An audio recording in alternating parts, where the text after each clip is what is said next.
The first thing I heard was a man laughing while I hit the pavement. Not loud, not cruel in the theatrical way people imagine cruelty. It was the short, tired laugh of a doorman who had done this before and would do it again in 10 minutes if someone paid him enough.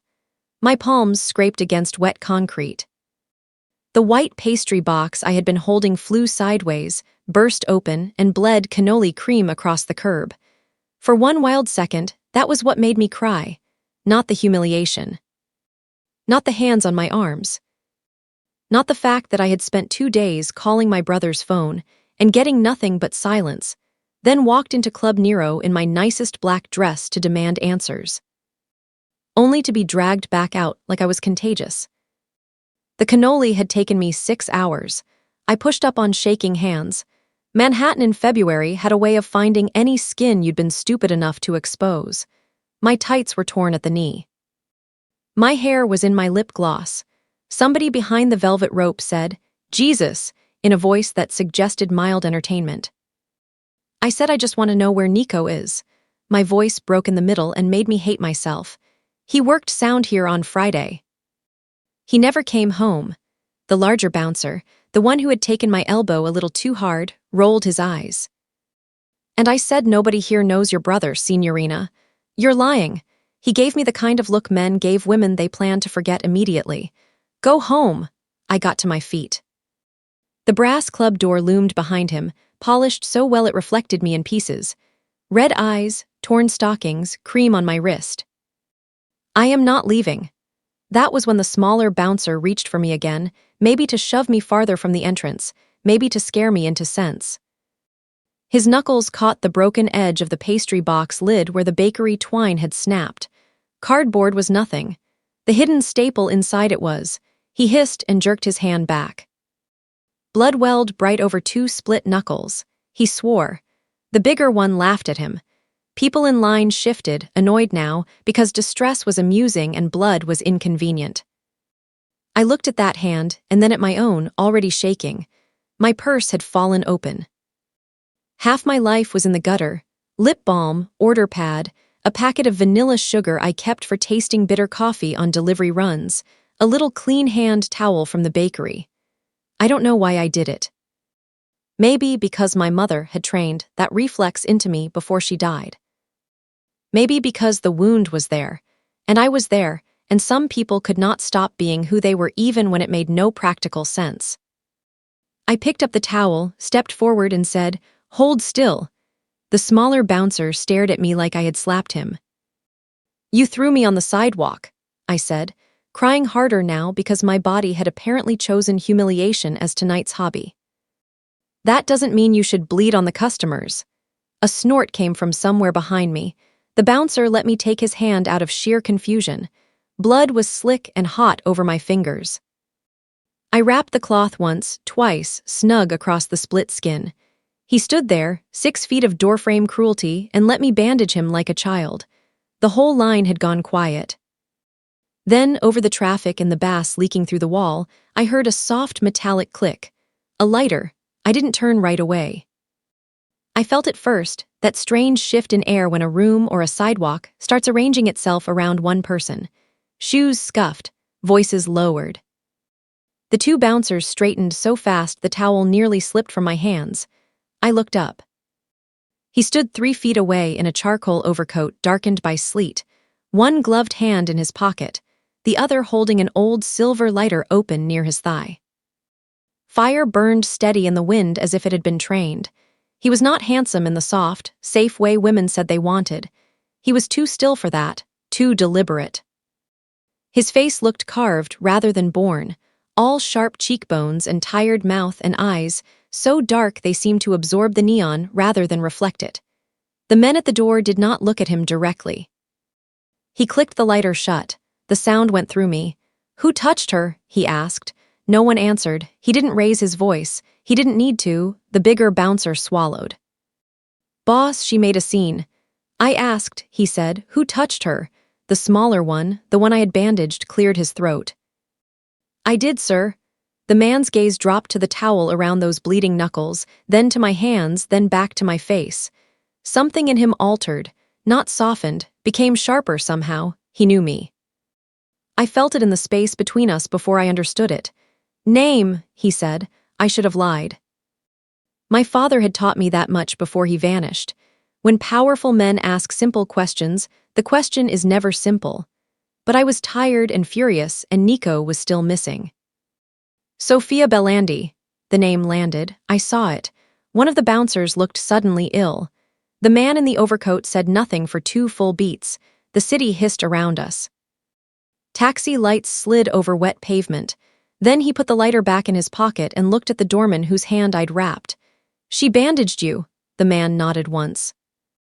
Those dark eyes returned to me. I had the absurd thought that if I moved, even a little, something irreversible would happen. You came here alone, Sophia Belandi? Yes, for your brother. I went cold. How do you know my brother? He didn't answer that. Instead he bent, lifted my ruined pastry box from the sidewalk as if it mattered, and handed it to one of the men behind him. Take this inside. I don't want my box inside, I said. I want answers. His mouth shifted, not a smile, a recognition of defiance. You'll get more of them in there than out here. I'm not going anywhere with you. A lie, we both heard it. You walked into my club at midnight to demand a missing man back. He glanced at my torn knee, the wet hair stuck to my cheek, the hand still red from someone else's blood. You came somewhere. I should have been afraid in the immediate practical sense. Instead, what I felt was stranger, seen, not gently, not kindly, but completely. The line behind me had stopped pretending not to stare. He shrugged off one leather glove and held out his hand, not to help, to decide. I'm Dante Salvator. Every story I had ever heard about New York organized itself under that name and stood up straight. No wonder the air had changed. I looked at his hand and didn't take it. Something flickered in his eyes. Approval maybe, or memory. Little mercy, he said quietly, glancing once at the bandaged knuckles beside me. Come inside before I lose patience with this weather. The nickname hit wrong, too intimate for a stranger, too cold to be affection. I'm not yours to nickname. No, he said. You're the girl bleeding on my pavement. Then his gaze shifted to the brass door behind the bouncers, to the very place where they had thrown me down. And for the first time, something human moved across his face. Not tenderness, pain, old and efficient like a knife used often enough to fit the hand. He looked back at me. I knew your father, he said. The world narrowed until all I could hear was my own breathing. My father had been gone 11 years. Every stupid, impossible hope I had trained myself not to feel came up so fast it hurt. What? He stepped aside and the men at the door moved with him, opening a path into gold light and velvet dark. Inside, Dante Salvator said. One door opened. Another locked behind me. I did not go home that night. The fact settled in my chest slowly, like cold water finding seams in stone. Club Nero was all low amber lamps, black marble, and the particular silence of men pretending they were not armed. Dante took me through the club without touching me once. That should have made me feel safer than it did. If he had put a hand at my back, I could have hated him more cleanly. Distance left room for other things. Questions, imagination. The terrible awareness of where he was without looking. My shoes clicked behind him. My torn tights stung with every step. We passed a bar gleaming with cut crystal and a private corridor that smelled faintly of expensive smoke and winter air. Italian rippled ahead of us in hushed phrases. Every conversation died when he appeared. He brought me to an office upstairs with one wall of dark glass overlooking the club floor. The city spread beyond it in hard white lines. On the desk sat a stack of ledgers, a pistol, and a bowl of blood oranges so bright they looked indecent. Sit, he said. I'd rather stand. That wasn't a negotiation. I stayed standing. For a second, I thought he might insist. Instead, he removed his coat, folded it once over the back of a chair, and pressed 2 fingers to a button on the desk. A man entered almost immediately. He was broad, curly-haired, and built like somebody had sculpted a pit bull into human form, but left the eyes too expressive. He took one look at me, wet dress, swollen face, ruined dignity, and grimaced with genuine sympathy. Madonna, he said, They really launched you. Dante didn't look at him. Nino, boss, Nino blinked. For her or for the whole building? For your soul, Dante said. Move. Nino put a hand over his heart. Every day I suffer disrespect in this house. It's a club, a house of disrespect. He vanished. Despite everything, a laugh tried to climb my throat and got lost halfway. Dante saw it. I knew because he went still in a different way. I folded my arms. My brother. He leaned one hip against the edge of the desk. No wasted motion, no visible hurry. How long has Nico been missing? Since Friday morning.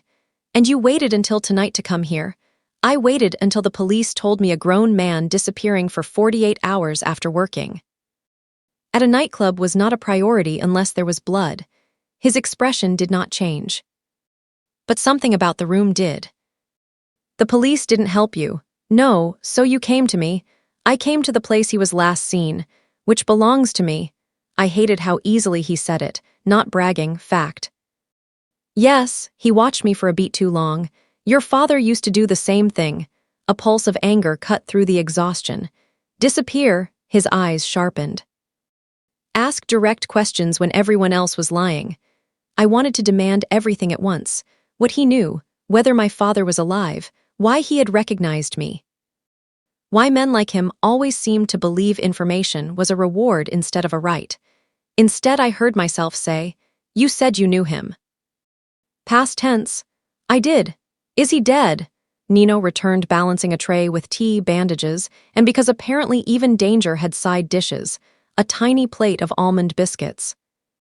Before anyone says anything, he announced, the biscuits are for emotional stabilization. The doctor said sugar is bad for me, not for civilians. Put it down, Dante said. Nino obeyed, then glanced at my scraped hands. You want antiseptic? I'm fine. That means yes. He opened the bandages. Hold still, Signorina. I let him clean the worst scrape because refusing kindness from a man who looked personally offended by injury seemed pointless. He worked with surprising care. I'm Nino Ferrero, he said. Driver, logistics, occasional therapist for idiots with guns.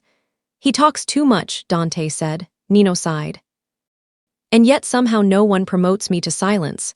I looked despite myself toward the boss. Is everybody here terrified of him? Nino considered. Terrified is such a sad little word. We prefer deeply motivated. Dante's mouth almost moved. Almost. It was the first time I saw the shape of how dangerous restraint could be. He waited until Nino finished bandaging my hand, then said, You're not going home. Excuse me. There are men looking for your brother. If they saw you come here tonight, they'll watch your apartment, your bakery. Anyone connected to you, I have work in 5 hours. You won't be there. You cannot decide that. I already did. The office door opened again. This time it was Teresa Conti, whom I knew by sight from 2 decades of neighborhood weddings and funeral trays, and 1 devastating pan of lasagna at St. Anthony's feast. She ran Dante's household the way some people ran small countries. She took 1 look at me and said, Oh, this is bad. Thank you, I said flatly. She ignored me and addressed Dante. If she's staying, I need 20 minutes and fresh towels. Also, Nino, if you touch the cannoli in the blue tin, I will poison only you. Nino looked wounded. This persecution is why I have hypertension. You have hypertension because you think prosciutto is a vegetable. He pressed a hand to his chest again. And still I love you. Teresa didn't even blink.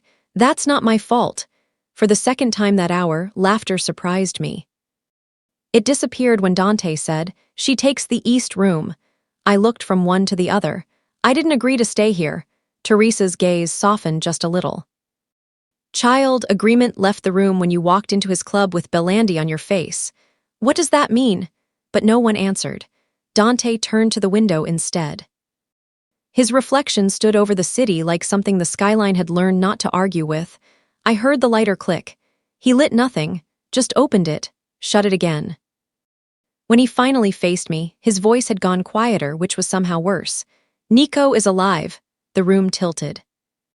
The teacup hit the saucer with a small, stupid sound because my hand had started shaking and I hadn't noticed. What? He's alive. Where is he? Safe. With who? With me. Rage arrived so fast it tasted metallic. You knew. You knew, and you let me call hospitals and morgues and police stations for 2 days. His jaw tightened once. I knew if I reached for you before you came to me, you would run. You don't know anything about me. I know enough. I took a step toward him. Take me to him. Not tonight. I am done with tonight. Good, he said, because tonight is done with you. I think I hated him then, maybe not fully. Maybe hate requires simplicity and he had already ruined that, but I came close.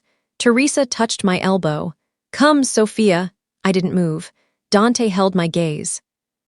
Everything in him remained contained, the violence, the authority, the patience thinning at the edges.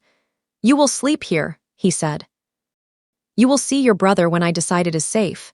I should have shouted, thrown the tea, run for the elevator. Instead, I looked at him and understood with sick clarity that I could do all three and still wake up in the same room upstairs. His voice didn't rise. That, he said, was not a request. The east room had windows that overlooked the river and locks I could not work from the inside without a key.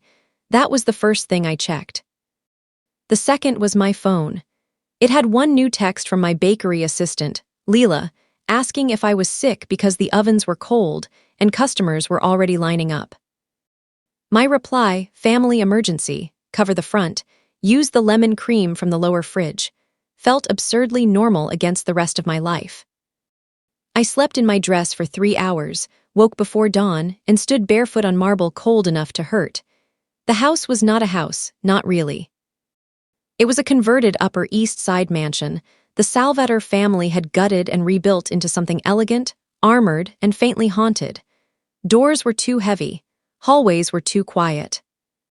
Somewhere below me, men spoke in low Italian over radios, the language flattening into code when they noticed someone passing. I followed the smell of coffee downstairs and found Teresa already in the kitchen, tying an apron over her black dress like war paint. She looked up once. You have the face of a woman deciding whether to escape through plumbing. I was considering the window. Second floor, ugly landing. You've tried it, she snorted. I've wanted to. I should not have liked her. She was part of this. But warmth in a cold place is hard to reject on principle. The kitchen itself was startlingly human, copper pots, basil in clay jars, a wooden table scarred by years of knives. Not luxury for display. Used things, lived-in things. Someone had left a half-finished crossword by the fruit bowl. I need to go to the bakery, I said. You need to eat first. I'm not hungry. Teresa handed me a spoon and pointed at a saucepan. Taste, pastry had always been the quickest way to drag me back into my body. Instinct overruled outrage. I tasted the cream. Too much orange zest, I said automatically. Her mouth twitched. Good. You're not dead. By 8, I was standing at the counter in one of Teresa's cardigans, whisking pastry cream while armed men crossed the corridor outside. There was something so surreal about it that my fear had nowhere obvious to land. I whisked harder. What are you doing? Teresa asked. Fixing your cream. With whose permission? Yours 2 minutes from now. That earned a real laugh. Arrogant girl. Exhausted girl. She set lemons beside me. Show me. So I did. I tempered yolks, folded mascarpone into the base, shaved bright strips of peel over sugar until the oils released under my nails. My hands stopped shaking when they had work. Teresa watched without interfering. I made tart shells from yesterday's dough, baked them blind, and topped them with bitter chocolate ganache so dark it nearly swallowed the light. Over that went the lemon cream, pale and soft. On top, I poured a thin caramelized shell and let it harden into glass. Nino wandered in halfway through, drawn by scent and weak moral character. What is this? He asked reverently. Breakfast if you keep moving, Teresa said. He ignored her and leaned over the tray. It looks expensive. It's a tart, I said. It looks like a woman who would ruin my credit score. I laughed before I could stop myself. He brightened immediately, like he had personally cured grief. See. I bring healing. You bring appetite, Teresa said. Different illness. I cut one tart open. The caramel shell cracked with a brittle, beautiful sound. Lemon cream spilled against the dark chocolate base. Nino closed his eyes. I would commit low-level fraud for this. What's it called? Teresa asked. The answer came out before I had thought to guard it. Saint's Heart. They both looked at me. Why? I stared at the layers. Because it looks polished until pressure touches it. Teresa said nothing. She didn't need to. Some silences were more respectful than comfort. A throat cleared behind us. Dante stood in the doorway, suit jacket on, tie loosened just enough to suggest the day had started hours ago. Two men halted behind him and remained in the hall. He smelled like cold air over cedar, like he had already been outside making decisions other people would suffer from. His gaze moved from Teresa to Nino to the tray of tarts, then landed on the cracked shell I had broken open. What is that? He asked. Nino answered before anyone invited him. Her emotional state, apparently. Teresa smacked the back of his head. Go die somewhere useful. Dante didn't smile, but he came closer. The lighter clicked once in his hand before he slipped it away again. My pulse did something embarrassing. It's pastry, I said. I can see that. Then your question has been answered. Teresa made a low sound like someone watching a cat approach a snake. He picked up one of the untouched tarts. You cooked in my kitchen. You imprisoned me in your house. Strong word. Accurate word. He took a bite. I hated how much I wanted to watch his face. Men like Dante Salvator probably tasted things all day that cost more than my monthly rent. Still, when his expression changed, fractionally, but undeniably, I felt it in my throat. This is good, he said, ringing endorsement. Don't get vain. Too late. That time the almost smile actually happened. Gone so quickly I might have invented it, almost. He set the tart down unfinished and looked at Teresa. The bakery on Mott Street was watched at dawn. My hands went still. Who? I asked. Dante's eyes came back to me. Not police. The room cooled. Nino straightened. Teresa crossed herself under her breath, quick and irritated. I thought of Leela opening the shutters, of regular customers carrying Sunday sweetness into a winter morning, unaware that men with guns might be parked half a block away. I need to call there. You won't, Dante said. My people are there, and mine will move them. You keep saying things like that as if I'm supposed to be grateful. No, he said softly. I say them because they remain true whether you're grateful or not. I wanted to throw a spoon at him. Instead, I gripped the edge of the counter so hard the wood bit my palms. He noticed. For 1 second, he looked at my hands, then up at my face and stepped closer. Too close. Heat gathered in the narrow space between us. I could see the faint pale line crossing one side of his jaw, the darker shadows under his eyes. Why are you helping me? I asked. He was close enough now that if I leaned forward an inch, maybe less, my forehead would touch his chest. He answered without looking away. Because your father once kept something for me. What? His attention dropped briefly to my mouth, then rose again, sealed shut. Another almost. It felt worse than contact would have. Before he could answer, Marco Vitel entered at speed, coat open, expression hard. Boss, he said, we've got movement in Queens. And someone hit one of our cars outside the bakery. Dante didn't move. Neither did I, but suddenly I understood something simple and terrible. Someone was already coming. By the 4th day, I had seen enough of Dante Salvator's world to understand its real architecture. Not the marble, not the cars. Not the men stationed at doors pretending to study their phones while their jackets dragged slightly where holsters sat underneath. The structure was made of attention. Who got it? Who didn't? Who was protected by it, and who disappeared once it slid away. That morning Dante let me see Nico. He did it without warning, which felt deliberate. Marco walked me down a different corridor of the house, through a reinforced door I had mistaken for storage, and into a sitting room where my brother was eating scrambled eggs like captivity had turned into brunch. Nico, he stood so fast the chair went over behind him. My little brother was 21 and perpetually halfway between angelic and disreputable. He did freelance sound engineering, played bass badly, and had once cried over a wounded pigeon for an entire afternoon. Seeing him alive split me clean through. I reached him in 3 steps and hit him once in the shoulder before I threw my arms around him. "You absolute bastard." "Ow," he said into my hair. "That's fair." I held him until anger lost to relief. Then I shoved him back again. "Do you know what I thought? Do you know what you did to me?" His face changed. Guilt settled where humor had been. "I know. What happened?" He glanced at Marco, then at the closed door, then finally at me. "I heard something in the sound booth Friday night, a meeting after hours." Vittorio came in with 2 men I didn't know. They thought the mics were off. Vittorio, Dante's uncle. I had met him once at a church fundraiser years ago and remembered only immaculate cuffs and eyes that never seemed to blink enough. "Heard what?" I asked. Nico swallowed. "Enough to know somebody inside the family is selling roots, and somebody named Belandi is the reason old graves are opening." Belandi. My stomach went cold. "I copied the audio," he said. "I think they realized. Marco got to me before the other men did." I looked at Marco properly then. Dark suit, tired face. Wedding ring he turned unconsciously with his thumb when people weren't watching. Warm brown eyes that never quite unclenched. "You saved him," I said. Marco's expression did something complex. "The boss ordered it," which meant Dante had known Nico was in danger before I ever showed up outside his club. Rage wanted back in. Relief was heavier. That night the power failed during a storm. The whole house shuddered into black at 2:13 a.m. 1 second.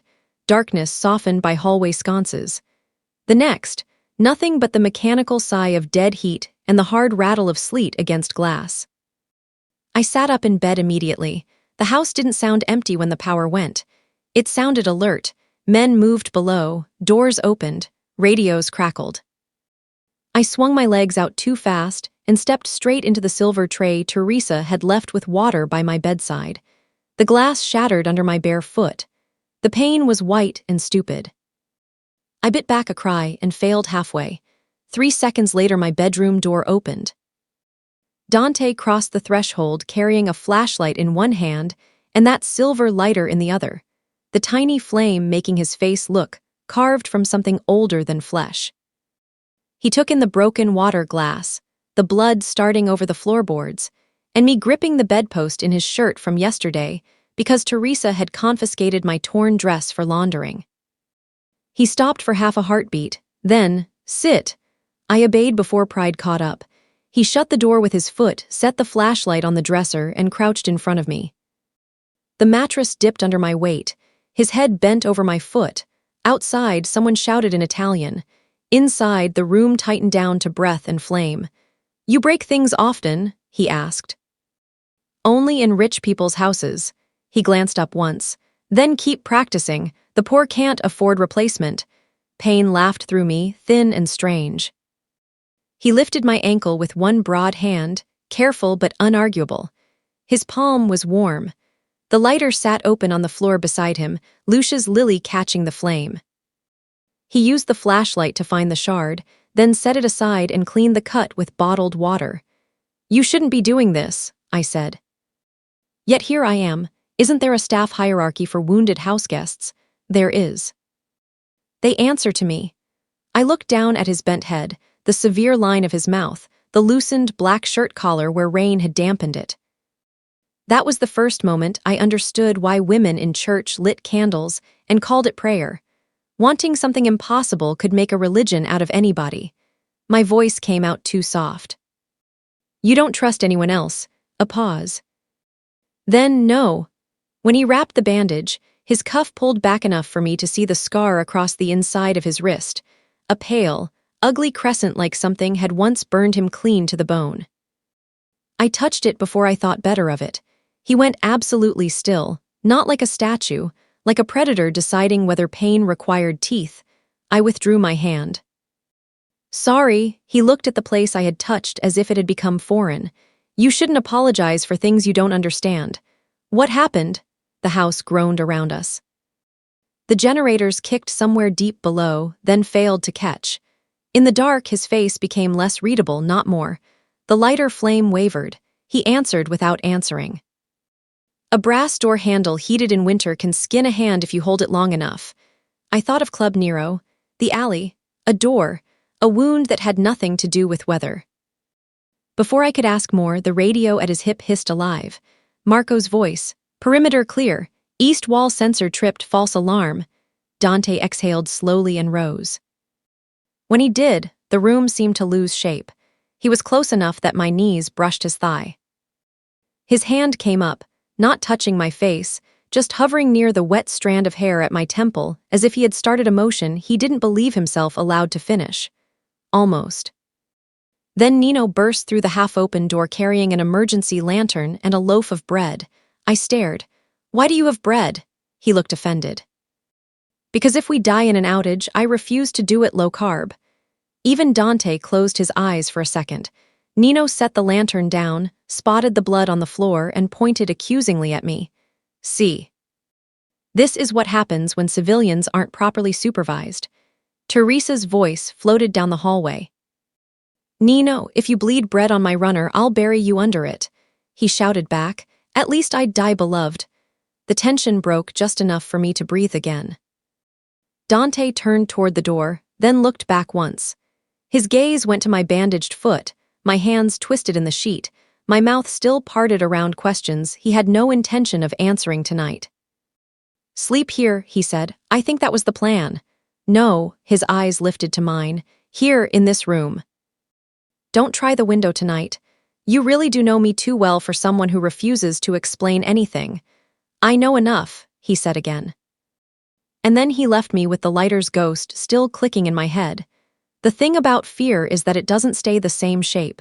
At first it had been simple enough to point at men with radios, locked windows, a missing brother, Dante Salvator standing too still in too many doorways. By the fifth day, it had moved under my skin. I was no longer afraid he would hurt me. I was afraid I had started measuring the room by where he was in it. That morning he let me go to the bakery.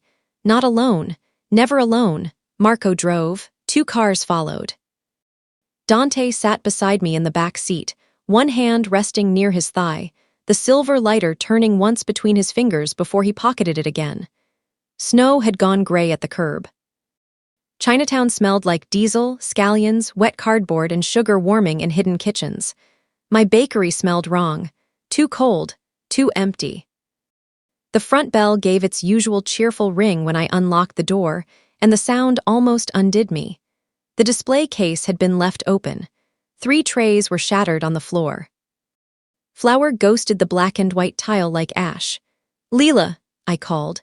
She stepped out from the back room with a broom in one hand and fury in both eyes. "You're alive." I laughed once, thin with relief, and she dropped the broom hard enough to rattle the counter before she wrapped her arms around me. Leela was all angles and red lipstick, and the kind of loyalty that looked annoyed while performing miracles. "You couldn't text a little better," she demanded into my shoulder. "Family emergency is what people write when they elope or get murdered." "Sorry." She drew back and took in Dante over my shoulder. Some people got loud in the presence of power. Leela got colder. "And he is. No one you need to know," Dante said. "Excellent," she said. "I dislike him already." Nino, who had apparently ridden in the second car because God enjoyed texture, wandered in carrying a pastry box he had no right to own. "I object." "He's delightful in winter light." Dante didn't even look at him. "Search the back." Marco and one of the other men moved past us. Leela watched them go with a flat expression. "You brought armed strangers into my kitchen." "It's not your kitchen," I said automatically. "It is when you're gone." That almost made me cry. Instead, I turned toward the prep room and saw immediately what had been taken. Not money. The cash drawer sat untouched. Not the tablets or speakers, or even the imported pistachio paste locked in the lower fridge. My father's recipe book was gone from the shelf above the mixer. I didn't realize I'd made a sound until Dante was beside me. "What?" I stared at the empty spot. They knew what they wanted. His face changed by 1 degree. "Enough. Describe it." "Brown leather. Burn mark on the spine. My father's handwriting. I stopped. He looked at me. "What?" I hated this. Hated how secrets became leverage the moment they were spoken aloud. My father used recipes the way other people used prayers. He hid things in them. Nino blinked. What kind of things? Addresses once, birthday gifts, notes to my mother. I swallowed. Numbers, Dante went very still. What numbers? I don't know exactly. I was 14 when I figured out he was doing it. He caught me looking and told me if anything ever happened, I was to keep the book and trust no one who asked for it. And you didn't mention this before. My life exploded on a sidewalk. Forgive me for pacing my disclosures. He held my gaze. Not angry, worse, sharpened. Did you keep copies? No, Leela lifted her hand. Actually, maybe yes. Every head turned toward her. She pointed at the far rack by the walk-in. You spilled syrup on that old notebook last month and lost your mind for an hour. I made you photocopy the damaged pages before you dried them. You said if the originals ever smeared again you'd stop breathing. I stared at her. I love you. I know. The copy was in the office drawer under invoices and twine. My hands shook pulling it out. The pages were faint, some warped by old sugar stains, but the writing was there. My father's slanted script, ingredient lists, oven times. Tiny circles in the margins I had once mistaken for decoration. Dante closed the office door behind us. The tiny room smelled like coffee grounds, printer toner, and the flour that lived permanently in old wood. He took off his coat because it was too small a space for all that winter in one body. Show me. I laid the copy flat on the desk. He repeated things on purpose. Bitter almond where almond extract would do, 3 grams where everyone knows it should be 2. He wanted the errors noticed. What does bitter almond mean? I traced the page with my finger. Depends where it appears. In old European books it can mean poison. In his it usually meant a warning. I flipped 3 pages, then 4 more. See, this one, cannoli cream, pistachio, orange, cinnamon, bitter almond. Then on page 48, same recipe, but the almond is gone and the bake time changes to 11 minutes. Dante leaned over my shoulder. His sleeve brushed mine. That was all. It still stole a breath. 11 years, he said quietly. I turned. What? He was looking not at me but at the page. How long your father has been gone? My mouth went dry. I stared harder at the numbers. 11 minutes. 48, 3 grams, Mott Street quantities, delivery dates, not recipes, route codes. Doc numbers, I whispered. Dates. Transfer amounts. You can read it, some of it. My pulse climbed. He used bakery logic, temperature for urgency, sugar weight for money. Fruit for names. Fruit. Blood orange meant salvetter. I looked up sharply. Why would my father code your name into a pastry book? His jaw flexed once. Because he kept books for my family before he tried to disappear. The room went silent around that sentence. You knew, I said. I knew he handled accounts. I didn't know what he took when he ran. My chest hurt. He left me with it. He left you alive with it. That shouldn't have sounded like kindness. It did. The back bell rang hard enough to make me jump. Marco's voice came from the front. Boss! Dante didn't move right away. His gaze had dropped to my hand flattened against the page. Flour dusted my knuckles. His hand lifted like he meant to brush it off. Stopped, almost. He stepped back instead.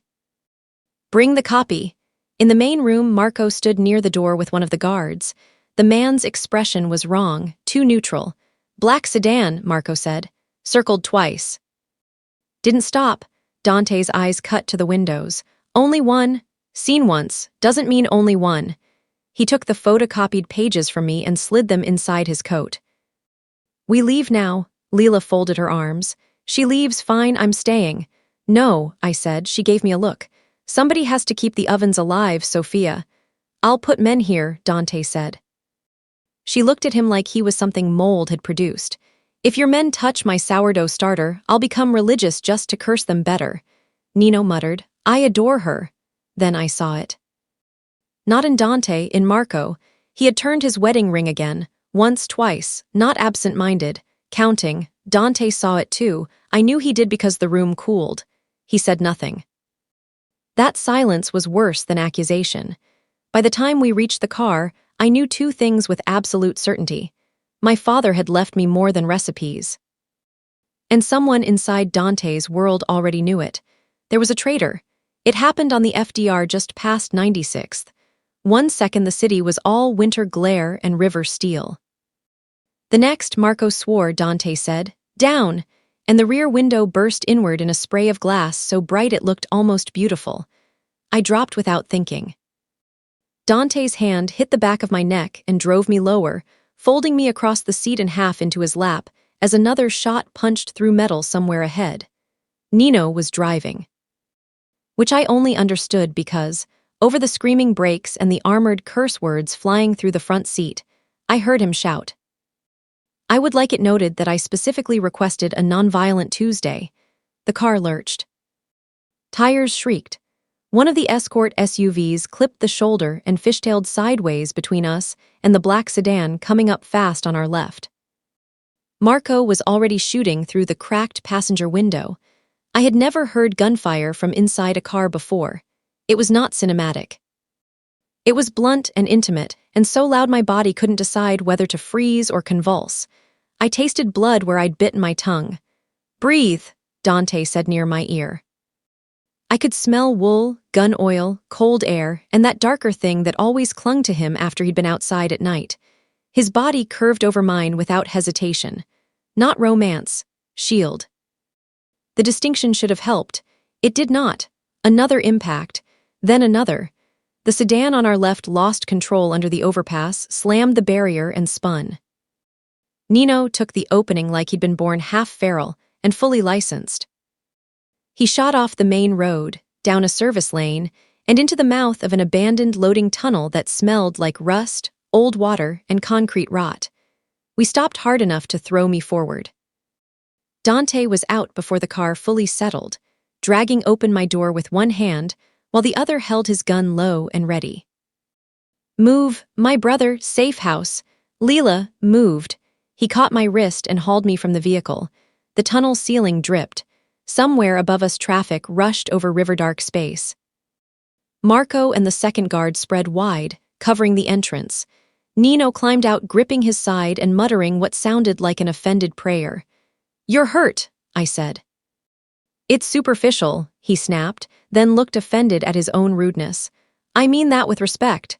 Dante turned his head once. "Nino, I'm fine. Lie better." He ignored them and pulled me deeper under the overpass to where a steel maintenance door waited half-hidden in shadow. He shoved it open. Inside was a municipal storage corridor, lit by emergency strips and smelling of bleach, dust, and wet cement. Safe house was too glamorous a word for it. It was a place built for surviving the next hour, nothing more. Dante locked the door behind us. For a second we just stood there, me shaking. Him checking the narrow hall, every line of him pulled tight enough to cut. "Are you hit?" he asked. I looked down. Glass glittered over my coat, not my coat. His coat thrown over my shoulders at some point I had not noticed. "I don't know." He stepped in close and began checking anyway. My arms, my ribs, the side of my neck. Efficient, professional, infuriatingly careful. His fingertips skimmed the back of my head and came away red. The sight changed his face.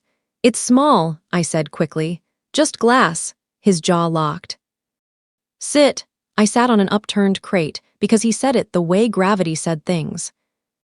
He found a first aid box bolted to the wall, then knelt between my knees and cleaned the cut at my hairline with hands steadier than my breathing.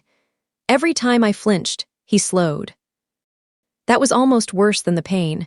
"How many people want me dead?" I asked. His eyes stayed on the wound. "Enough. That is not useful." "No," he taped gauze in place. His knuckles brushed my temple. I felt it all the way down. In the corridor outside, boots moved. Marco's voice, low and clipped. Nino complaining about blood loss and sodium restrictions in the same breath. Safe for the moment then, not safe enough to lower anything. Dante rose. He took one step back and stopped there, looking at me in that stripped-down fluorescent light, as if he had no use for what he saw and no intention of leaving it behind. I said the worst possible thing. "I'm not afraid of you." His expression didn't move. "You should be afraid of the world attached to me." "I know, do you?" "No," my throat tightened. "But I know I wasn't afraid when you covered me." A silence opened. Not empty, full. He looked away first. For one hard second, I understood that restraint could be violent too. Dante had killed men before without feeling the old fracture reopen. That was what terrified him. He had seen her bleeding in the alley and remembered Lucia. He had watched her in his kitchen with sugar on her wrists and understood danger in a new direction. But under the overpass, with glass in her hair and his own body already moving before thought, the truth arrived clean and merciless. She had bandaged the hand that threw her out. No woman in his world did that. Not anymore. Not after what men had taught them. He wanted to put his mouth on the pulse at her throat and promise impossible things. Instead, he checked the magazine in his gun and went back to war. When he returned to me, the lighter clicked once in his hand before he shut it again. "Who's Lucia?" I asked. He froze.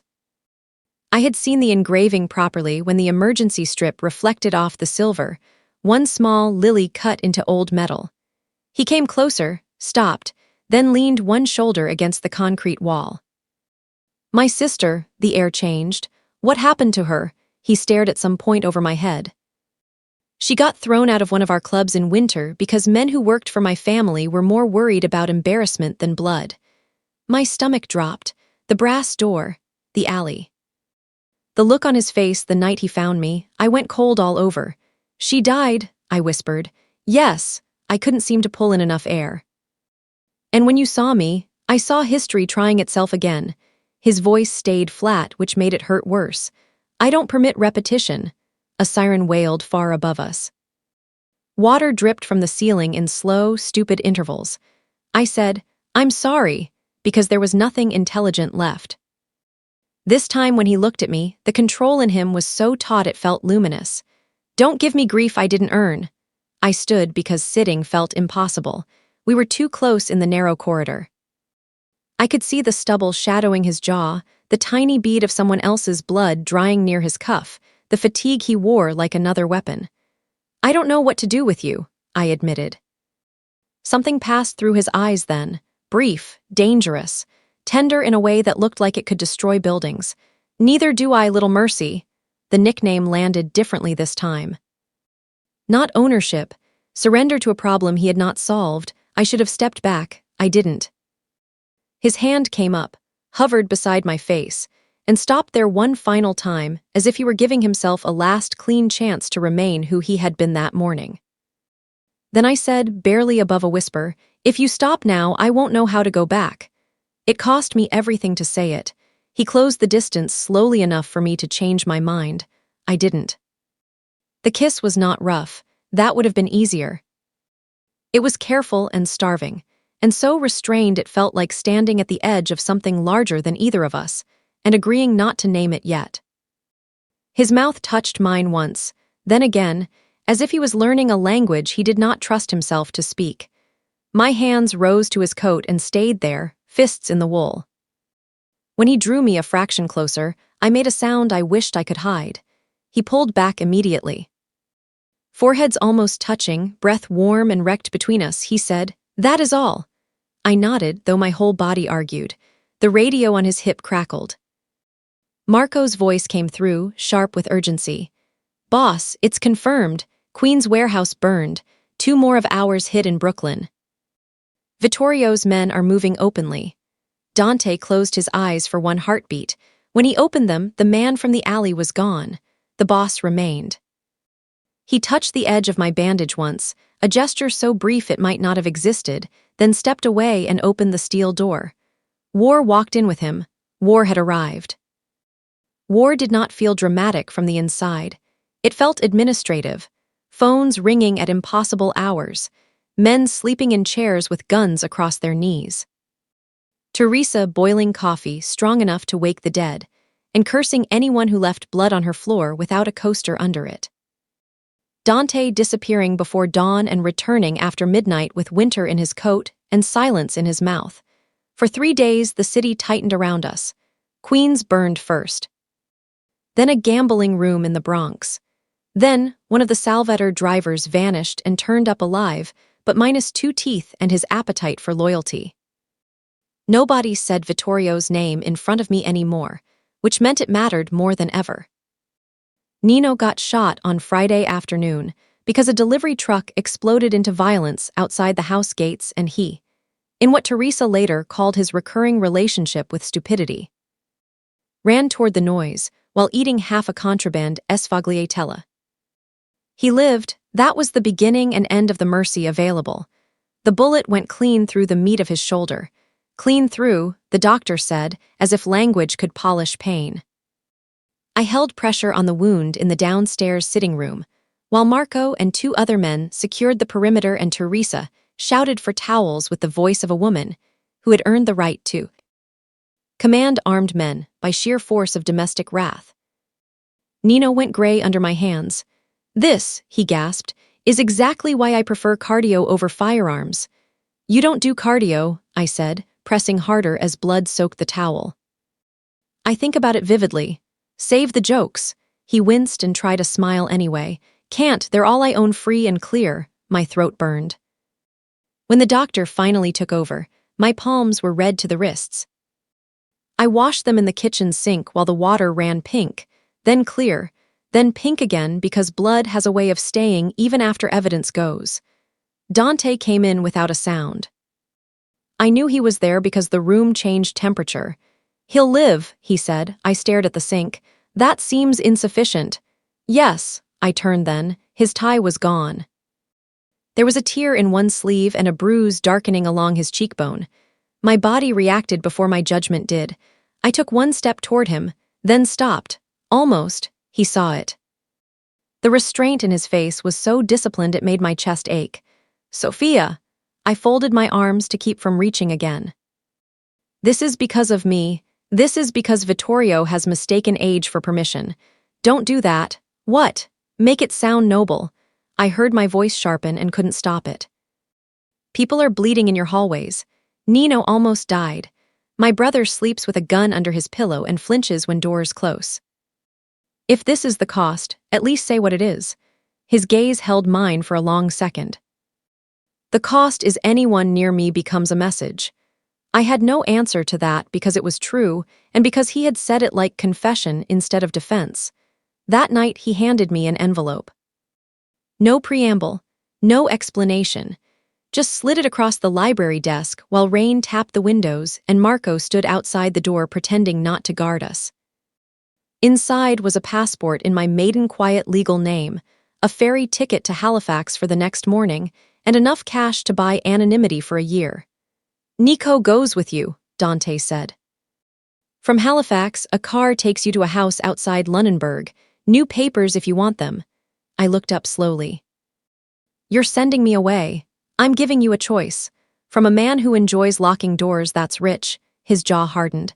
"You wanted an exit, here it is." I should have felt relief. Instead, something inside me went still in a more dangerous way. "And if I leave, you live. And if I stay," he said nothing. That was answer enough. I took the envelope upstairs and sat on the edge of the bed until dawn, staring at the ticket like it had personally offended me. Nico came in around 5 wearing socks and an expression too young for the last week. "You're taking it?" he asked. "I don't know." He sat beside me. "Soph," I looked at him, really looked. The stubble he forgot to shave. The fear he was trying to hide because I had always been the older one, the steadier one, the wall. "He's not good," Nico said carefully. "But he's not what I thought either. That is not helpful. It's honest." He rubbed his hands together. "I heard Marco and the doctor downstairs. Nina will be okay, but next time might be Teresa. Or you, or me. Dante knows it, that's why he's doing this." Tears came sudden and hot. "I just got used to breathing in this house." Nico's face broke a little at that. "That's maybe the problem." By 7, I was in the back of a sedan with the envelope in my coat pocket and my brother beside me. The city slid past in rain-black glass. We crossed downtown toward the terminal. Nobody spoke. Marco drove. In the mirror, I watched him turn his wedding ring once. Then again. A memory flashed, the bakery, his hand counting. Dante's silence after. The car slowed at a red light near Houston. A florist on the corner was wrestling white lilies under a tarp. "Lucia, my father's codes. Bitter almond warning." Dante sending me away because anyone near him became a message. Dante standing under the overpass, saying he did not permit repetition. If I left now, he would go blind into a war built partly around my name and entirely around secrets only I could read. If I stayed, I lost whatever version of my life still believed ovens and invoices were the whole map. The light changed. "Stop the car," I said. Marco's eyes flicked to mine in the mirror. "We're almost there. Stop the car," Nico turned. "Saf, I know what I'm doing." That was a lie. It was also the closest thing to truth I had. Marco pulled over hard at the curb. I got out into cold rain, ticket still in my pocket, and stood there breathing exhaust and wet flower stems while my old life waited in the back seat pretending it could still be resumed. Nico opened his door. "You can't just," Nico started. "I can," I said, though my voice shook. "And I am." Rain ran off the florist's awning in silver threads. Behind me, traffic moved like the city had not paused to watch a woman choose the version of her life she could still live with. Marco stayed in the driver's seat, hands fixed on the wheel. He didn't interfere. That scared me more than if he had. I leaned into the back seat and took Nico's face in both hands the way I used to when he was 12 and lying through a split lip. "You're going," I said. "For once in your life, you're going to let me be the older one." His jaw clenched. "I'm not leaving you with them." "With him," I corrected before I could stop myself. Nico heard it, of course he did. His eyes changed. "Sophia, I know how this sounds." "Do you?" I laughed once, wet and ugly. "No." That's sort of the problem. He looked over my shoulder toward the city we had been driving away from, toward the river and the stone and the old violence waiting in one particular house. "If I go, I don't know when I see you again." Neither did I. That was the cost. Not abstract, not poetic. My brother on a curb at 7 in the morning, asking me to choose between blood and something I did not yet know how to name. I reached into my coat pocket, took out the ferry ticket and pressed it into his palm. "You take it," I said. "You go north. You call me only from the number Marco gives you. You don't come back unless I tell you to, and if I don't." Nico, his eyes filled despite his best efforts. "I hate him."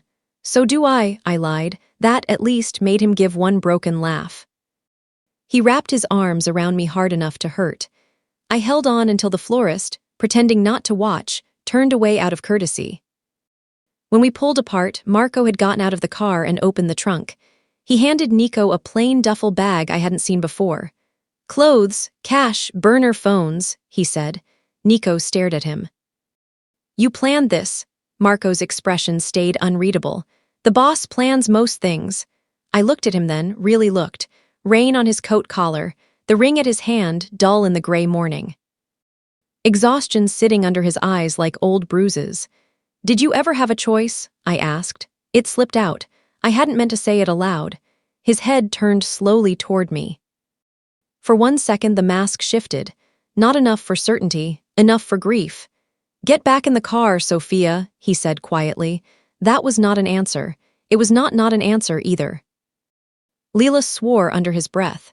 He threw his bag into the back seat and looked at me one last time. "If he gets you killed, I'm haunting both of you. You're too lazy to haunt anyone properly." He got in anyway, because sometimes love is obedience you don't have time to resent. I shut the door. Marco waited until Nico buckled in, then handed me the ferry envelope. The passport inside was still warm from my hand. "You should come," he said. If I did, Dante would spend the rest of his life looking over the wrong shoulder. That's true. The simplicity of it landed harder than persuasion would have. "I'm not staying because I'm trapped," I said. "I know. I'm staying because he'll lose if I go." His gaze rested on me for one long beat. "That's also true." The rain had soaked through my coat by then. My hair stuck to my mouth.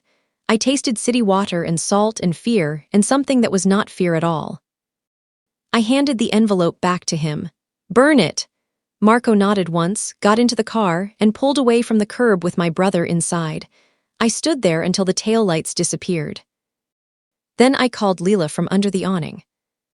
She answered on the second ring with, "If you're dead, this is a very annoying haunting. I need you to listen." she did, because under the sharp edges she always had. I told her where the spare keys were, which supplier would try to cheat her on pistachios, which customers needed extra Napoleons because their grief made them picky. I told her to take temporary ownership of the bakery papers from the envelope taped under my apartment sink. I told her if anyone asked where I was, she should say she hoped hell was climate-controlled. "Sophia," she said finally, voice rougher than I had ever heard it. "Are you coming back?" I looked down the avenue where Marco's car had gone, and then uptown where another house with locked windows waited for me. "Yes," I said. It was the only lie I allowed myself all day. When I got back to the mansion, Dante was in the front hall with blood on one cuff and his lighter open in his hand. Flame trembled once, small and gold. The click when he shut it sounded louder than the door. He looked past me toward the street. "Where's your brother?" "Gone." His eyes came back to mine. He understood everything at once. "I saw it happen. You sent him." "Yes, and the ticket." Burned. His jaw tightened. "I gave you an exit." "I know. Then why are you here?" I had rehearsed 10 answers in the cab uptown. None survived the sight of him standing there like a man, trying very hard not to bleed from places no one could bandage. "Because I know what this costs now," I said. And I came back anyway. No one in the hall moved. Not Marco, who had entered behind me without sound. Not Teresa at the far archway, flower still on one wrist. Not the guards who had suddenly found the floor fascinating. Dante stepped closer, close enough for me to see the sleepless red at the edges of his eyes. "Little Mercy," he said, so softly I almost didn't hear it. "Do not say things you can't survive. Then don't make me survive them alone." Something broke across his face and sealed again. He took my elbow, not hard, not gentle, simply certain, and led me toward his office. At the threshold he paused, glanced once at Marco over his shoulder and said, "No one comes in unless I ask." The door closed behind us. He turned. I braced for anger, for command, for the cold precision he wore when feeling too much. Instead he stood there looking at me like I had just chosen a battlefield, and his first instinct was horror, not triumph. "You don't understand what you've done," he said. "No." My hands were shaking.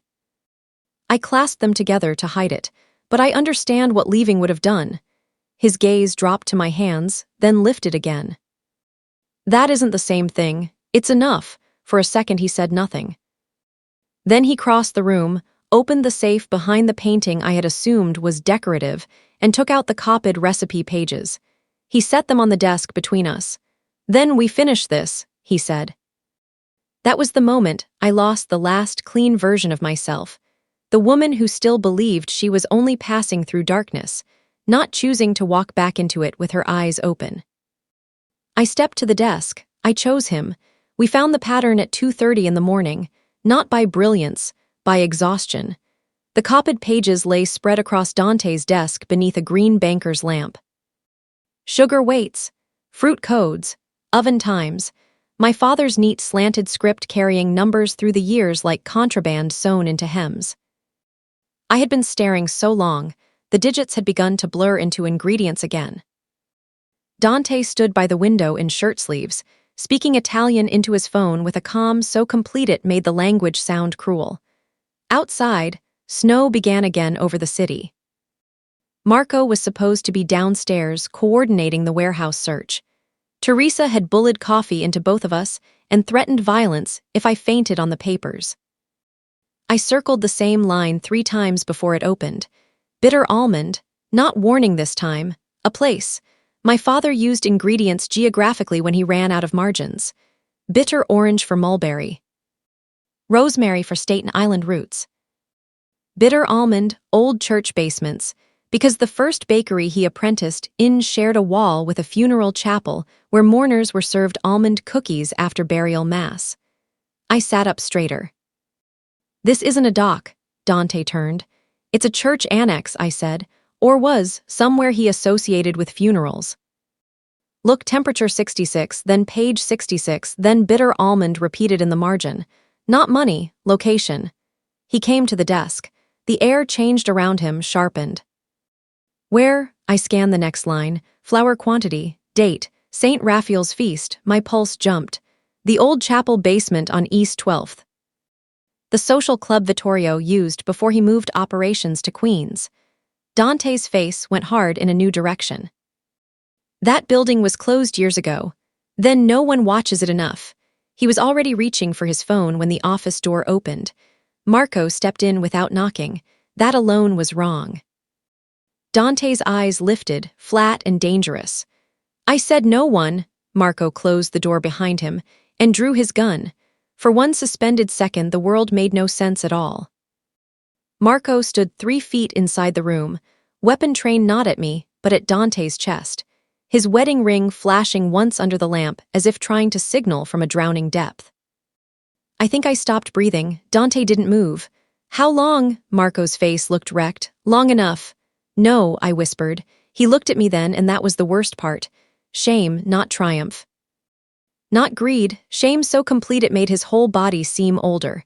My daughter, he said. Dante's expression did not change, but the room somehow got colder. Lena, Marco nodded once.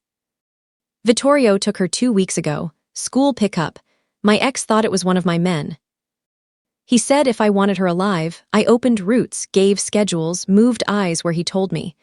I heard myself say, at the bakery. Marco swallowed. I warned them off your staff.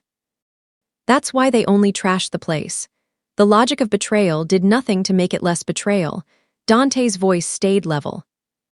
You should have come to me. I should have, yes. Marco laughed once, broken and ugly. And if he'd killed her while I was being loyal, silence. There it was, the mirror hidden inside the wound. What a man becomes when family is used as a blade. Dante took one measured breath. What now? Marco's gun wavered. Barely. Now you and Sophia come with me. He wants the pages read in person. Dante's gaze slid to me for only an instant, enough to say nothing and everything. He was calculating distance, angle, risk. If he lunged, Marco would shoot. If he hesitated, Vittorio gained time. I'm sorry, Marco said, and I believed he meant it. That belief didn't save us. They separated us in the chapel basement.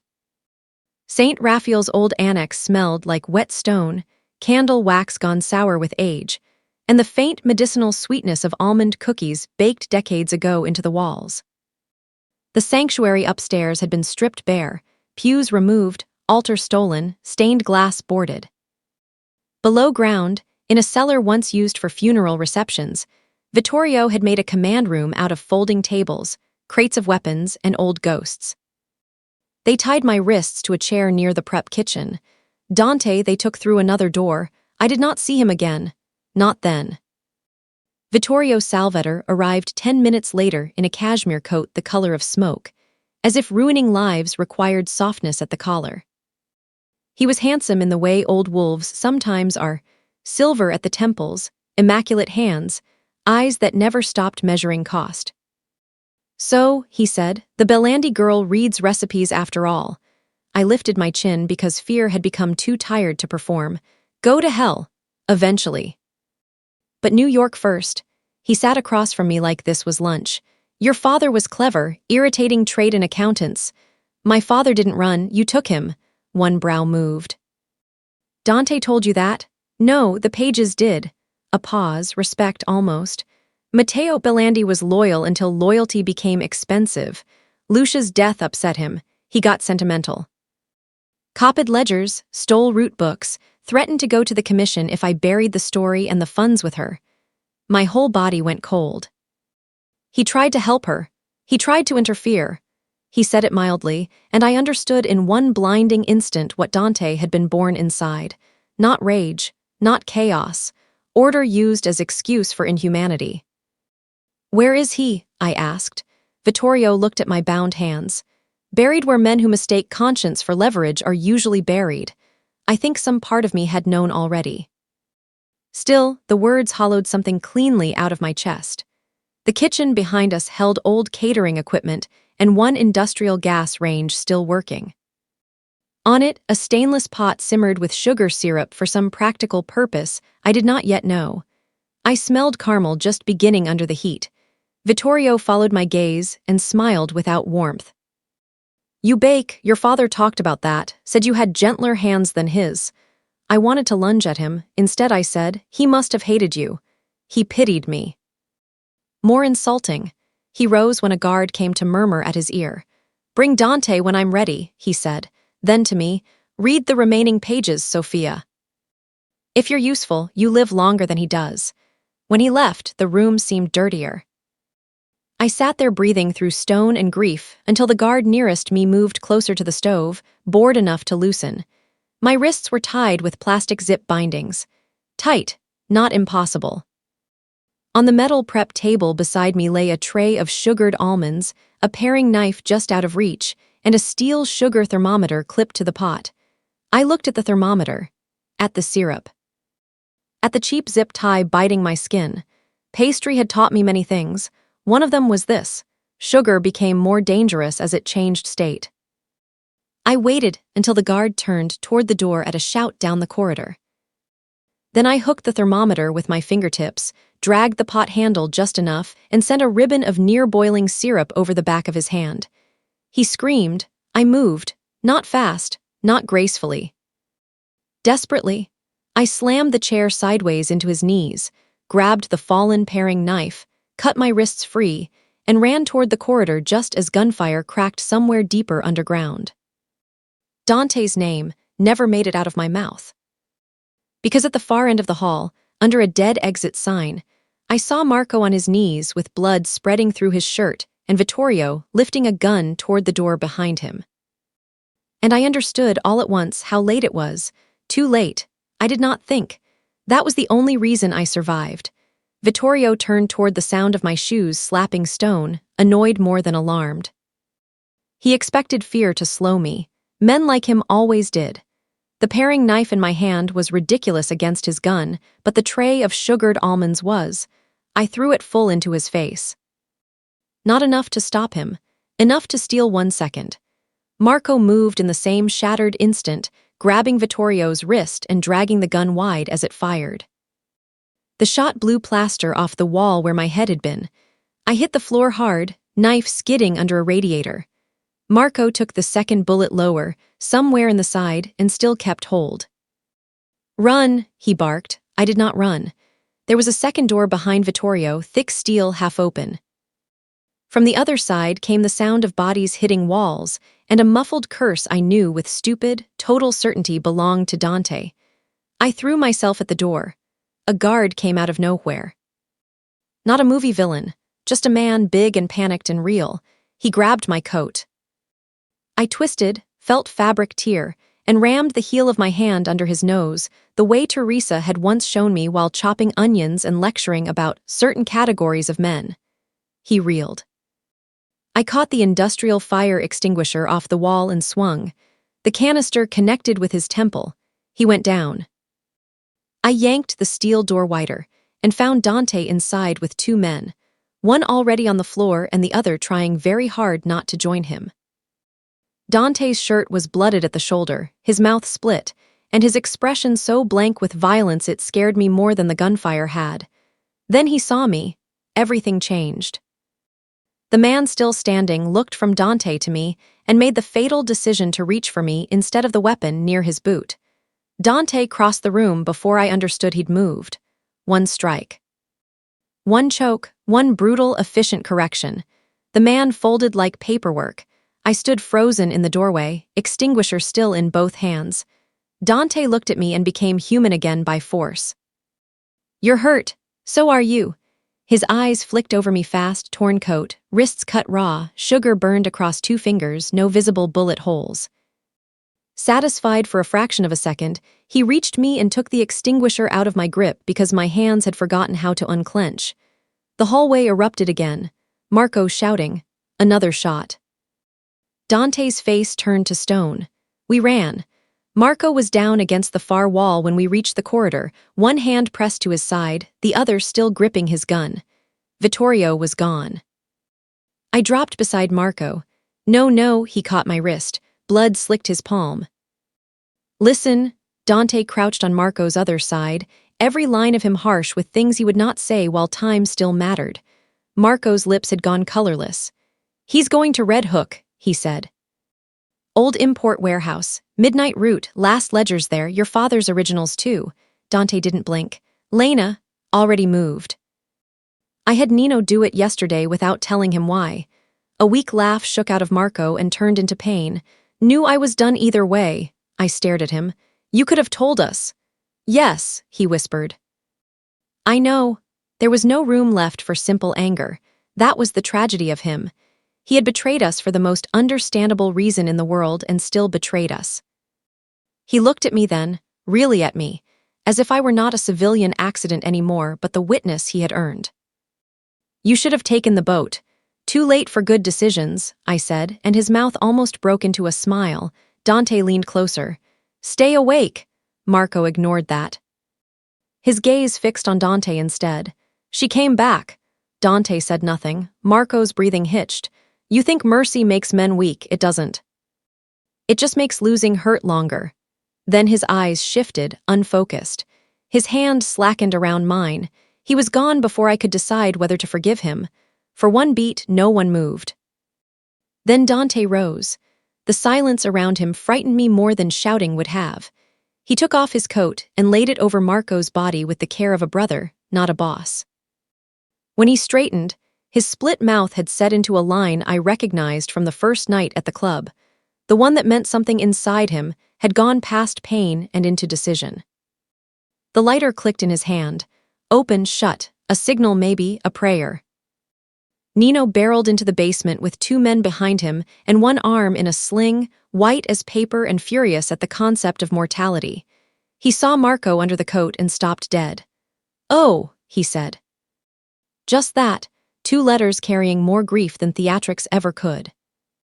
Then he looked at me, took in the torn coat and blood and my wrist still red with Marco, and muttered.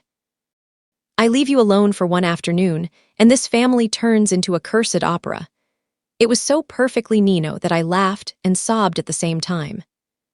He pointed his good hand at me. Keep doing that. The doctor said if I lose two captains and my favorite civilian in 1 week, I'm allowed to become dramatic in public. You're always dramatic in public, I said. That is prejudice. Dante turned to him. Get her out. No, it came from both me and Nino. Nino blinked. I meant no in a supportive logistics sense. Hers sounds worse. I wiped my face with the back of my hand. I can read the final pages. He needs me. Dante's voice went low. Sophia, you sent me away and I came back. Stop acting surprised when I continue being the same person. That landed. I saw it. He looked at my burned fingers, then at the steel door I had opened, and the corridor where Marco had died buying us seconds. Something in him recognized something in me and found no use for denying it anymore. He stepped in close enough that Nino politely looked toward the ceiling. His hand came to the side of my throat, warm and steady over the jump of my pulse. This ends tonight, he said. I put my hand over his wrist. Then don't shut me out of the part where it does. His forehead touched mine once, brief, desperate, wordless in exactly the way speeches could never be. When he pulled back, the boss had returned, but not alone. Vittorio had taken my father, Marco, Lucia, half of Dante's faith, and the last clean border between my old life and this one. In Red Hook, he waited with whatever was left to lose, and both of us knew one of us might not survive the night. Red Hook smelled like salt, diesel, and rusted history. The warehouse sat at the edge of the harbor, where old import businesses went to rot or reinvent themselves as something with exposed brick and no memory. Vittorio had chosen one that still remembered. Cracked windows, iron beams, a loading dock split by winter tide. Above the office door hung a broken plaster statue of a saint missing both hands. Comforting, Nino muttered from the back of the SUV. Nothing says successful evening like armless holiness. Stay in the car, Dante said. Nino looked personally insulted. I got shot once, not domesticated. Teresa had made him wear the sling anyway. He held his pistol in the other hand, with the grim resentment of a man being asked to combine recovery with professionalism. We had 37 minutes before midnight. I sat in the warehouse office with the last copied recipe pages spread over a dented metal desk, while Dante, Nino, and the remaining crew mapped entries below. The room smelled like mold and cold paper. Through the dirty glass, I could see the harbor lights stuttering in black water. The code broke faster now that grief had simplified everything. My father had hidden final entries inside a casata formula: ricotta weight for account numbers, candied citrus for names, bake time for dates. And tucked in the margin beside one corrected line, so faint I almost missed it, L for Lucia. Not money, then, witness. I looked up sharply. Dante stood near the door talking to one of his men. The bruise on his cheek had darkened. Fresh gauze showed under the collar of his shirt, where someone had bandaged the shoulder wound he kept pretending not to feel. Dante! He came over immediately. That still startled me, how quickly the most dangerous man I had ever known adjusted his path when I said his name. What? I turned the page toward him. My father wasn't keeping root books only for leverage. He was building a record of what happened to Lucia. Look, this line. It's not code for cash, it's names, security staff, door rotation. Ambulance never called. His eyes dropped to the margin and held there. For one heartbeat, I thought he might stop breathing. He documented the night, I said quietly. Because he meant to expose your uncle. Dante's face emptied in the way it did when pain got too sharp for expression. He told me your father stole from us. He lied. Yes. No drama, no denial. Just that flat confirmation and an entire decade of hatred breaking underneath it.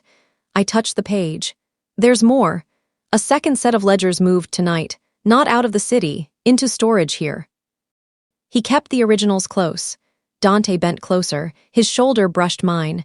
Can you find where? Basement freight room. I traced a line of ingredients. Code says beneath the saint. That has to mean the statue. Nino appeared in the doorway. Bad news. There are more men than expected. Good news, some of them are smoking in a no-smoking zone, so morally they're already compromised. Dante straightened. 10 minutes. Nino looked at me. You staying in the office? No, he closed his eyes. Everyone around me has become unreasonable. The first shots came 3 minutes early. After that, time stopped behaving. Dante moved first, all economy and velocity. Men flooded the loading bay below. Gunfire crashed through the iron ribs of the building. Dust rained from the rafters. Nino swore like a poet having a medical event. I stayed low behind the office desk until Marco's map in my head aligned with the floor plan under my feet. Beneath the saint. The broken plaster figure hung over the freight lift shaft just beyond the office stairs. If Vittorio got the ledgers to the harbor, Lucia disappeared twice. I ran. The warehouse floor was chaos. Crates, muzzle flash, the violent echo of metal amplifying every shot. Dante saw me halfway to the freight shaft, and his face became murderous for reasons not entirely related to our enemies. Sophia! Beneath the saint! That was all he needed. He pivoted, took down a man angling toward me, and met me at the base of the cracked statue, just as Vittorio stepped from the shadows with 2 guards and a pistol steady in his hand. For a suspended instant, the whole war narrowed to blood family facing blood family under a saint with no hands. Vittorio looked at the page in my grip and smiled faintly. Matteo always did overseason things. Dante put himself slightly in front of me without seeming to move. It ends now. It ended when you mistook sentiment for leadership. The guards fanned. One went right, one left. Then Nino, glorious bastard, leaned over the catwalk above us and shouted, "For the record, this is an extremely hostile work environment," before dropping a crate of imported olive oil directly onto the left guard. The man vanished in glass and profanity. Everything broke at once. I hit the freight lever. The rusted platform shuddered upward half a foot, then jammed. Beneath it, exactly where my father had promised, sat a sealed metal box. I dropped to my knees and clawed for it while shots cracked overhead. Vittorio aimed at Dante. Marco took the bullet instead. For one impossible second, I thought grief had hallucinated him back. Then I saw the truth. He wasn't dead. Not then, not fully. He had dragged himself here on whatever was left of love and damage, blood soaking fresh through the bandages around his side. He stumbled between uncle and nephew, taking the shot meant for Dante square through the chest. Everyone froze. Marco looked almost surprised. Then he turned his head, not to Dante, to me. To the box under my hands. "Open it," he said, and collapsed. Dante made a sound I had never heard from a human throat. Vittorio raised his gun again. I opened the box and found ledgers, old photographs, and a brass club key scorched black from heat. Proof, history, the exact shape of rot. I looked up in time to see Dante close the distance. He did not rage. That was the horror of him. He ended men the way storms ended light, efficiently, permanently, with no need to be witnessed. He took Vittorio's wrist, broke it, disarmed him, and drove him back against the freight lift with one savage, controlled strike after another while the older man gasped blood and disbelief. Vittorio laughed anyway because cruelty survives on arrogance. "You kill me and become me." Dante's face was stripped to bone. "No. I kill you because you already made that choice." Then he shot him once through the heart. The sound echoed until the harbor swallowed it. After, there was only breathing. My own, Nino's, shaky above. The moan of settling metal. Dante standing over his uncle's body like a man who had finally severed the oldest rope around his throat and discovered it had scarred the skin underneath. I crawled to Marco. He was still alive by seconds, maybe less. Dante knelt opposite me. Marco's eyes moved between us with painful effort. "Lena," he whispered. "Safe," Dante said. Marco nodded, tiny and grateful. "Good." He looked at me once more. "You were right to come back." Then he died with his ring still on his hand. No one spoke for a long time. Below the broken saint, with the ledgers open and the dead finally unable to rearrange the truth any further, I understood that victory was not the opposite of loss. In this world, it walked in wearing loss's coat and asked to be thanked for finishing the work. Dante reached for my hand and found it in the dark. By the time the police sirens began to gather at the waterline, the war had burned down to ash. It was over. In the weeks after Red Hook, the city did what cities always do. It absorbed blood and kept moving. The ledgers went where Dante said they would go, though not all at once and not all through channels he trusted. Old men on commissions lost sleep. Certain captains retired abruptly. 2 judges stopped answering calls from numbers they had once picked up on the first ring. Lucia's name, buried for years under family discretion and fear, became something that could no longer be erased without erasing too many other things with it. Vittorio's death was reported as a heart event because New York preferred lies that allowed expensive funerals. Marco was buried on a Wednesday under hard spring rain. Lena wore black shoes too small for puddles and held Nino's hand through the graveside prayer because Dante stood on her other side and looked too carved for children to trust. I held an umbrella over Teresa and learned there are griefs too old for tears and griefs too fresh for them. Dante did not cry. Neither did I. Nino did enough face-making for all of us and later claimed rainwater had attacked him personally. The bakery reopened in April. Not exactly where it had been. The Mott Street lease became impossible after the break-in, the watching cars, the sudden interest from people who smiled too little. Dante offered to buy me 3 storefronts and a small province. I refused him twice, and a little viciously the third time. We compromised in the only way we ever did, badly. The new place sat on Elizabeth Street, 2 blocks east, with green tile, better light, and locks on the back door that made me feel held rather than trapped. Leela became partner on paper and tyrant in practice. Teresa came every Tuesday to criticize my shelving choices.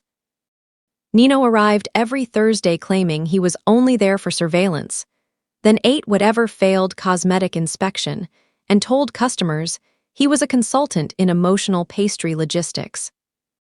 Which was how life started again. Not cleanly, not all at once, but enough. Dante did not move into the bakery, and I did not move out of his world. We made something stranger than balance. Some nights I slept at the mansion and woke to the click of his lighter from the terrace, that small silver sound moving through darkness like a heartbeat refusing to quit. Some mornings he came to the shop before opening, silent in his coat, and stood by the espresso machine while I laminated dough. He never rushed toward softness. That was one of the reasons it felt real when it arrived. He also stopped 3 times when I would have let him continue. Once in the pantry behind the flour sacks, when he kissed me slow, and then pressed his forehead to mine and walked out before I could ask him not to. Once in his car outside St. Anthony's after my hand slid into his hair, and his breath changed. He caught my wrist, kissed the pulse there, and whispered, "Not when you're trembling for me," as if that were a line he would not cross while I was still learning my own edges. And once in my apartment, kitchen with rain on the windows and my dress half unzipped, when he looked at my face for one unbearable second and said, "I want too much from you to take anything you haven't had time to name. No one had ever protected me from themselves before." That was romance, not the touching, the stopping. By June, the city had turned humid and overbright. Dante came to the bakery after closing with no bodyguards visible, and sat on the prep table while I glazed lemon cakes. He watched me work in the dangerous way he watched everything, like stillness was only violence waiting for a better use. "What?" I asked without looking up. "You talk to sugar." I kept brushing syrup over the cake. "It behaves better than men." "Debatable." I glanced at him. He had removed his tie, rolled his sleeves once, and looked more tired than he would ever admit aloud. "Long day." "Yes." "Anyone alive because of it?" A pause. "Yes, then maybe keep having them." That earned the smallest shift in his mouth, almost a smile, still my favorite kind. He slid off the table and came around behind me, not touching. Close enough that I felt the space alter. His hand reached past mine for the offset spatula, guided the icing once along the cake's edge, then set it down again. "You're hovering," I said softly. "Yes, why?" "Because I have something for you." I turned. He took a small velvet box from his inner jacket pocket and placed it on the stainless counter between the lemons and the sugar bowl. For one full second I could only stare. "This is a terrible place to do this," I whispered. "It's the only correct place." My throat tightened so quickly it hurt. "Dante, I'm not asking for clean," he said. "Or easy. I'm not pretending my world improved because you walked into it. I'm saying it became a world I could still stand to live in." He opened the box. Inside was not an extravagant stone, just a ring of old gold set with a tiny carved lily. "Lucia." The breath left me. "It was my mother," he said. "She asked me once not to let my sister disappear from the family story. I failed her for years." His eyes held mine. No shields left. "I won't fail you by pretending this is lighter than it is." I was crying before I knew I had started. "Say something," he said, and for the first time since I had known him, there was actual uncertainty in his voice. "You terrify me." "Fair. You make me feel safe anyway." His gaze changed. "And I don't know what kind of woman that makes me," I confessed. "But I know I want the life that happens after you come through the door." The breath he let out sounded almost like pain. "Then say yes, little mercy." Nothing in the nickname was cold now. It held the whole road between alley and kitchen, grief and restraint, blood and sugar, and every time he had chosen me without forcing my name to change shape in his mouth. "Yes," I said. He put the ring on my finger, with hands steadier than mine. Then he kissed me with flour on my wrist and lemon in the air, and the city muttering beyond the glass. And when he rested his forehead against mine after, the room felt almost ordinary. That was the miracle. Ordinary. 9 months after the night outside Club Nero, I was back in Dante's kitchen before dawn making almond cake for Lena's 10th birthday. The house sounded different now. Not safer, I had learned better than that, but lived in. Men still moved through the lower halls with radios and hidden weapons, doors still locked heavy. Phones still rang with news, no one wanted over breakfast. Yet alongside all of it, there was Teresa arguing with a butcher over delivery cuts, Nino complaining theatrically about his medically supervised pastry allowance, and Dante somewhere on the terrace, taking one quiet minute before the day began. The lighter clicked, open, shut. Some things never stopped being themselves, they just learned how to mean more. I cracked eggs into the bowl and whisked sugar through yolks until the kitchen windows paled with morning. My engagement ring flashed every time I turned my wrist. It still startled me sometimes, that small weight of chosen future on a hand that had once only known work. Nino limped in carrying a bouquet of supermarket daisies like they were contraband. Before anyone insults me, they're not for Teresa. They're for Lena.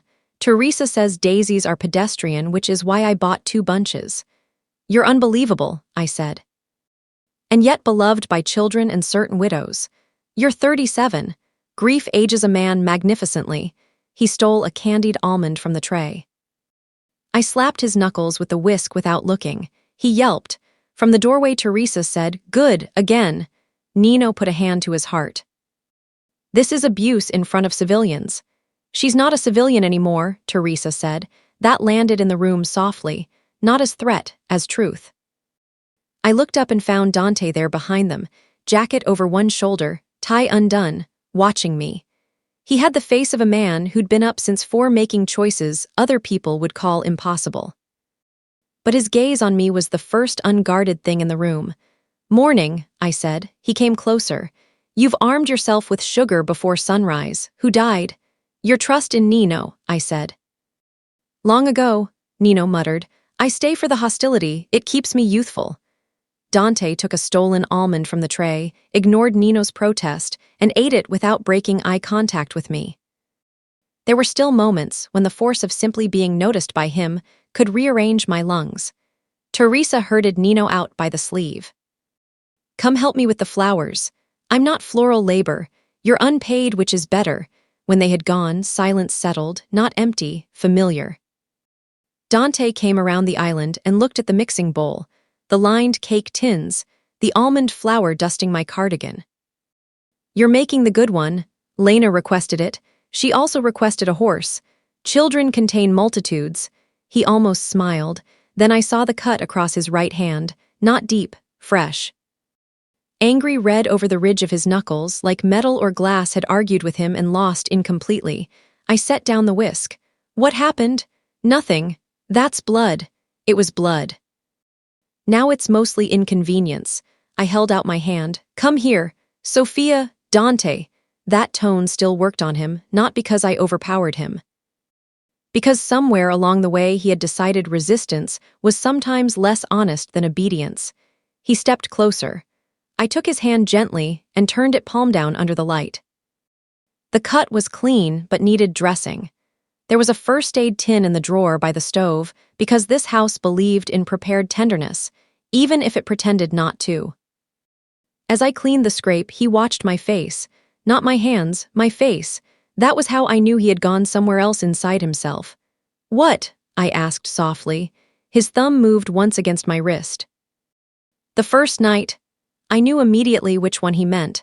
Outside the club, wet pavement, my dignity in pieces, his world discarding me the way it had once discarded his sister. "The bouncer's hand," he said. I looked up. He was not a man who often admitted where wounds connected. When he did, the room always seemed to lean in. "You were crying," he said, voice quiet. "Humiliated, bleeding, and you bandaged the hand that threw you onto the street." I wrapped gauze around his knuckles the same way I had wrapped the bouncer's, snug and certain. "He was bleeding." "Yes. As it turns out, so are you." A sound escaped him then. Not laughter exactly, more dangerous because it was softer. "Do you know what that did to me?" he asked. I tied off the bandage. "You've never been especially forthcoming." His free hand came to the back of my neck, warm, steady, home, though I would never have used that word in the first month. Maybe not the second. Now it lived in me. "It made me want things I had already buried," he said. "Not your beauty. Not even your innocence, though God knows both were a problem." His mouth brushed my forehead. "It was that, you see hurt and move toward it, even when it costs you, especially then. Little mercy." The name had always been a diagnosis. Now it was a vow. From the hall came Lena's delighted shriek at the sight of balloons, followed by Nino, declaring that his flower arrangement had been criminally underappreciated by management. Ordinary sounds in an extraordinary house. The most radical luxury we owned. Dante reached into his pocket and took out the silver lighter. Lucia's lily flashed in the kitchen sun. For a beat, I only looked at it. The object that had opened the story in cold, in judgment, in memory sharp enough to cut through weather. He held it out to me. I frowned. Why? Because I don't need to carry her alone anymore. That nearly undid me. I took it carefully. It was heavier than it looked, warm from his hand. The hinge bore a tiny notch near the base where years had worn habit into metal. He touched the engraved lily once. Keep it.